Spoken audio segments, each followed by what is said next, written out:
Градоначалникот на град Скопје Петре Шилегов оствари средба со ученици од основните училишта во општина Бутал во рамки на проектот на УСАИД за меѓуетничка интеграција на младите во образованието. За време на средбата учениците на Шилегов му доставија писмо со препораки за подобрување на состојбата во градскиот парк, меѓу кои збогатување со реквизити, поставување информативни табли, репарирање на клупите, повеќе корпи за отпадоци, означување на пешачките и велосипедските патеки, како и редовно одржување и санирање на каналите и на езерцата во паркот.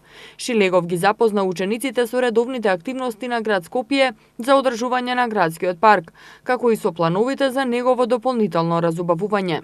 Заедничката средба заврши со иницијатива учениците да учествуваат во подигнувањето на свеста за зачувување на поставената урбана опрема во градскиот парк.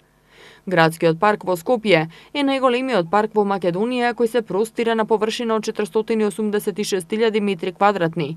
Почнал да се формира во 19. век за време на османлиското владење, но со текот на годините постојано се надоградувал и проширувал. Денес градскиот парк е омиленото место на скопјани за прошетка, спорт и рекреација. Но колку се задоволни граѓаните од тоа како изгледа паркот, на кое ниво е хигиената, дали се задоволни од реквизитите и урбаната опрема и што е она што според нив му недостасува на градскиот парк? Она што според граѓаните му недостасува на градскиот парк се како прво и основно јавни тоалети. Друго на што укажуваат граѓаните дека му недостасува на паркот се детски реквизити и повеќе корпи за отпадоци и клупи по ценка. Од град Скопје пак информираат дека редовно ги одржуваат содржините кои се наоѓаат во рамки на градскиот парк. Во изминатиот период се реконструираше дел од зеленилото во првиот дел на градскиот парк.